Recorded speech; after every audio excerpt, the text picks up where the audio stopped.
Hello student. आज फिर आपके लिए मैं एक नया कंसेप्ट, नई चीजें मैं लाया हूँ।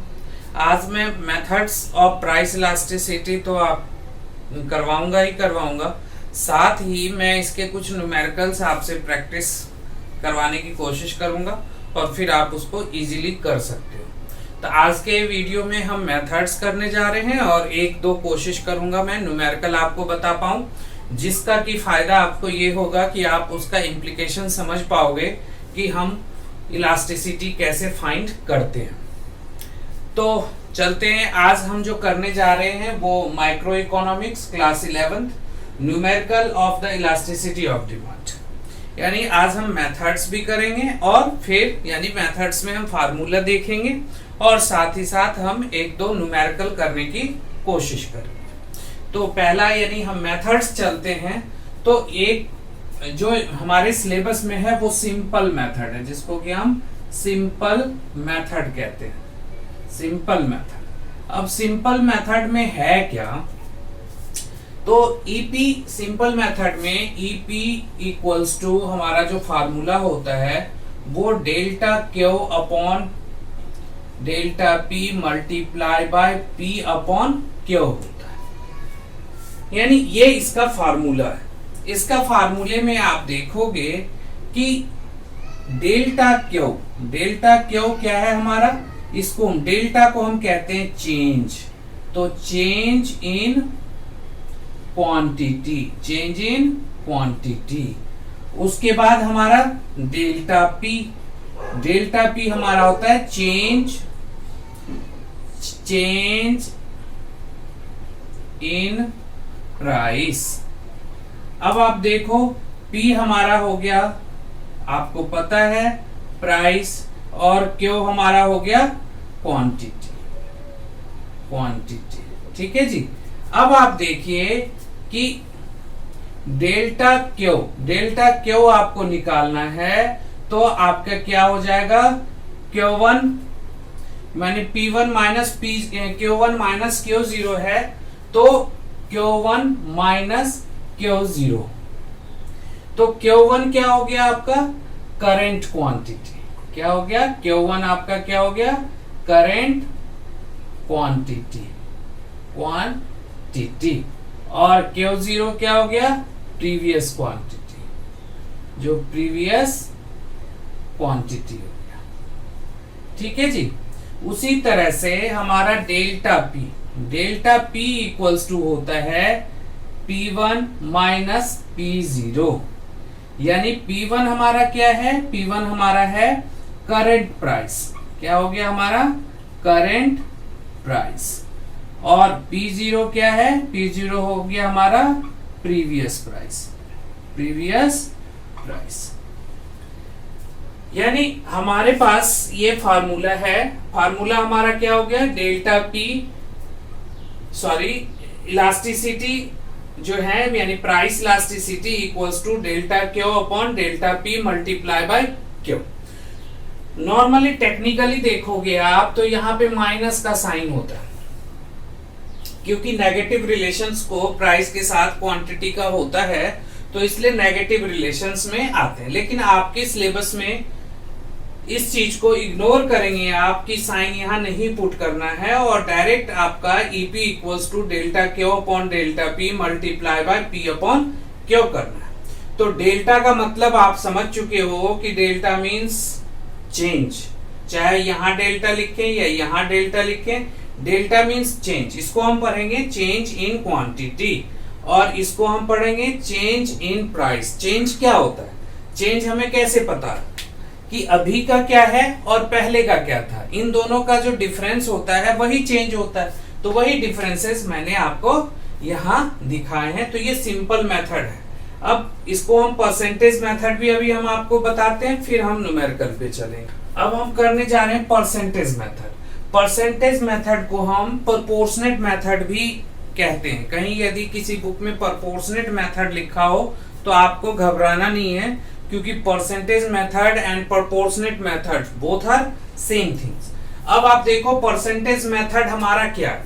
परसेंटेज मेथड में आप देखोगे कि इसका जो फार्मूला होता है वो यानी कि EP इक्वल्स टू होता है percentage change in quantity demanded upon percentage change in its price. यानी प्राइस में जो परसेंटेज चेंज है, परसेंटेज चेंज आप कैसे निकालते हो भाई? आप निकालते होगे परसेंटेज चेंज कैसे निकालते हो कि यानी कि Q1 मैं यहां लिख के दिखाता हूं आपको कि परसेंटेज चेंज इन क्वांटिटी कैसे निकालोगे आप? तो Q1 माइनस Q अपॉन या Q0 ले लीजिए आप यानी प्रीवियस और अपॉन Q0 मल्टीप्लाई बाय 100। ठीक है, इसको या तो Q लीजिए प्रीवियस में Q1 माइनस Q। अब आप देखो कि परसेंटेज चेंज इन प्राइस कैसे निकालोगे? तो वो हो जाता है P1 minus P upon P यानी ये इनिशियल प्राइस मल्टीप्लाई बाय 100। तो एक्चुअली इस वाले मेथड्स को यदि आप इलेबोरेट करोगे, इसको और अच्छी तरह से समझोगे, तो ये वाला फार्मूला सेम होता है जो मैंने आपको सिंपल मेथड बताया।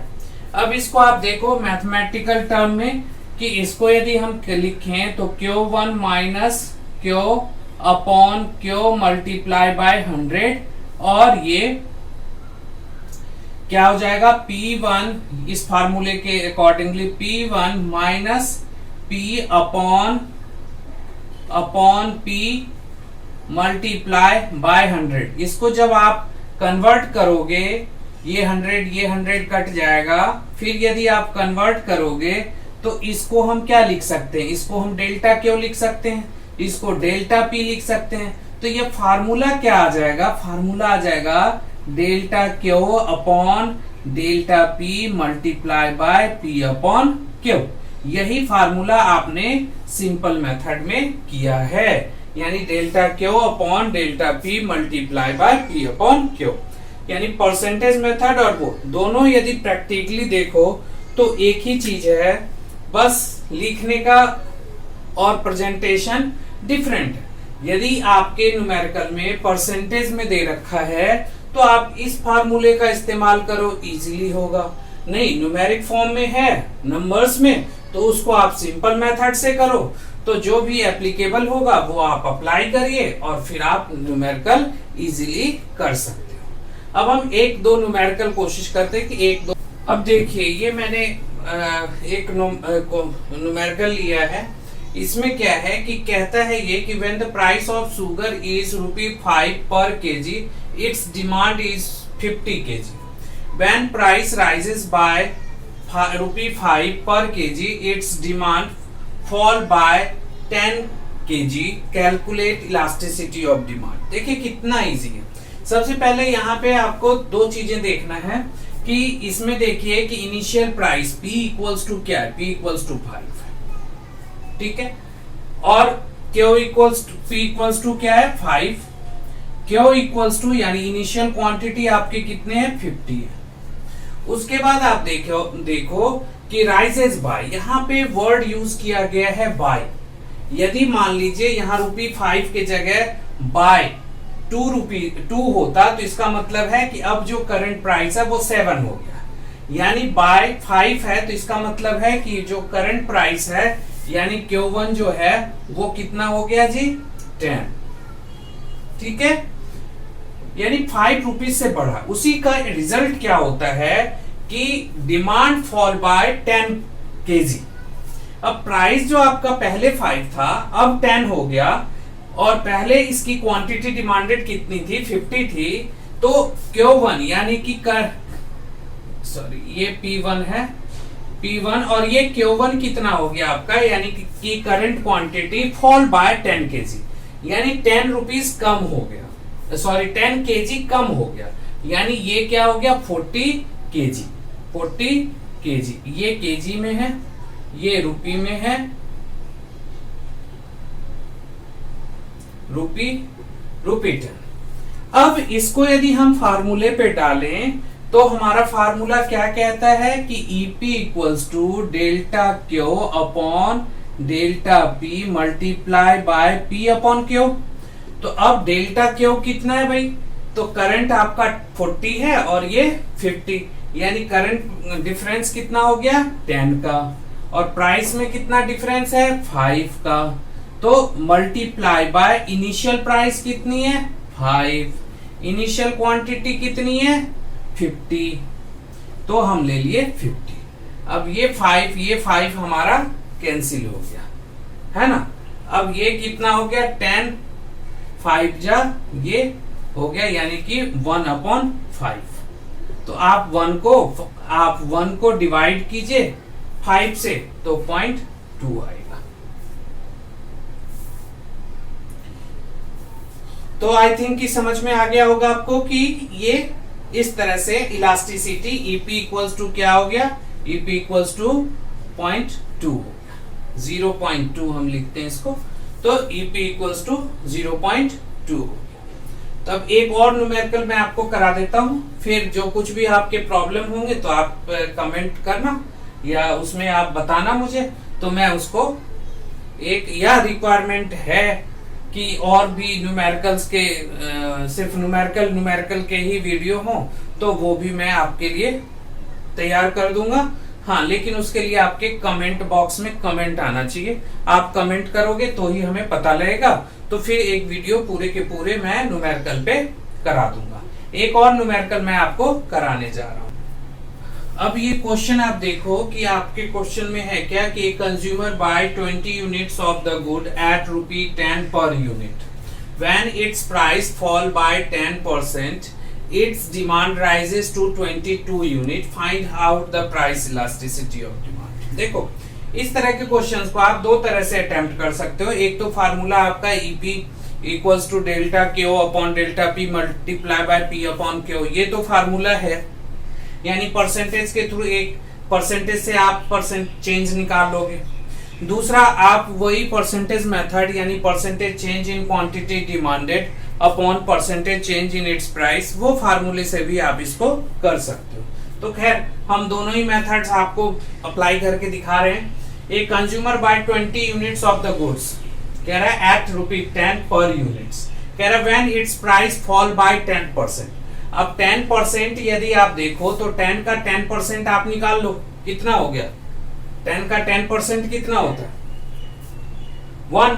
तो इसमें देखो आपकी एक consumer buy 20 units of a good, 20 units यानी क्वांटिटी जो आपका है 20 क्वांटिटी वो है 20, यानी प्रीवियस क्वांटिटी आपकी 20 हो गई, और जो Q1 क्वांटिटी है वो 22 है, ठीक है।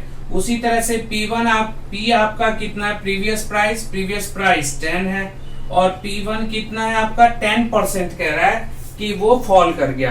तो आपको पता है कि 10 का 10% कितना हो जाएगा 1, यानी कि 9। अब यदि इन सब से आप निकालोगे तो ये डेल्टा क्यू आपका कितना निकलेगा, यानी 2, और डेल्टा P आपका कितना निकला 1। तो आप देखो कि delta Q upon delta P multiply by P upon Q, तो डेल्टा क्यू आपका 2 है और ये 1 है, मल्टीप्लाई बाय प्रीवियस प्राइस यानी कि 10, प्रीवियस क्वांटिटी यानी कि 20। तो ये 0 ये और ये कैंसिल और ये 1, यानी कि ईपी इक्वल्स टू क्या हो गया जी 1। तो ये हो गया। अब इसी को यदि हम परसेंटेज मेथड में करें, यानी कि EP equals to percentage change in quantity upon percentage change in price. यदि इस पे देखें तो आप सबसे पहले देखोगे कि आप वो निकाल लो कि क्वांटिटी में क्या चेंजेस आ रहे हैं। तो क्वांटिटी में चेंजेस क्या आ रहे हैं, तो क्वांटिटी में चेंज आ रहा है 2 का, तो percentage change in quantity. Quantity यदि आपको निकालना हो तो आप कैसे निकालोगे? तो जो चेंज है यानी कि 2, और प्रीवियस क्वांटिटी कितनी है भाई 20, तो 20 ले लिया, मल्टीप्लाई बाय आप 100 कर दीजिए। तो ये और ये आपके हो गए, और ये कैंसिल, यानी कि चेंज कितना निकला भाई 10%। आप इसको आप फार्मूला में डाल दीजिए, परसेंटेज चेंज इन क्वांटिटी 10 और परसेंटेज चेंज इन प्राइस, तो आपको 10 दे ही रखा है, तो ये और ये कैंसिल यानी कि 1, यानी EP इक्वल्स टू 1। अब आप देखो दोनों ही मेथड से मैंने इसको आपको दोनों मेथड्स का अप्लाई करके मैंने आपको दिखा दिया, और इस तरह से आप लोग और भी प्रैक्टिस करिए। यदि कुछ पूछना हो, जानना हो तो आप कमेंट करिए, हम आपको रिप्लाई देंगे। आज का वीडियो बस इतना ही। आगे जो वीडियो आएगा वो देखते हैं कौन सा लाएं, या न्यूमेरिकल पे ही यदि एक और वीडियो आप लोगों को चाहिए तो आप कमेंट करिए, तो एक पूरे के पूरे वीडियो हम न्यूमेरिकल पे ही करेंगे। तो आज का वीडियो आपको कैसा लगा? यदि आपको अच्छा लगा तो आप लाइक कीजिए, शेयर कीजिए, और साथ ही सब्सक्राइब जरूर कीजिए, और बेल आइकन पुश कीजिए जिससे कि आपको नोटिफिकेशन मिलता रहे। और स्पेशली मेरा रिक्वेस्ट है कि कमेंट करें, जिससे कि मुझे पता लगे कि आप लोग वीडियो में क्या और चेंजेस देखना चाहते हो, या इसमें क्या मॉडिफाई किया जाए, और क्या कैसे आप लोगों के लिए और अच्छी तरह से की जा सके, इस चीज पे मैं ध्यान दे सकूं। तो आज के लिए थैंक यू, फिर मिलते हैं हम लोग नेक्स्ट वीडियो में।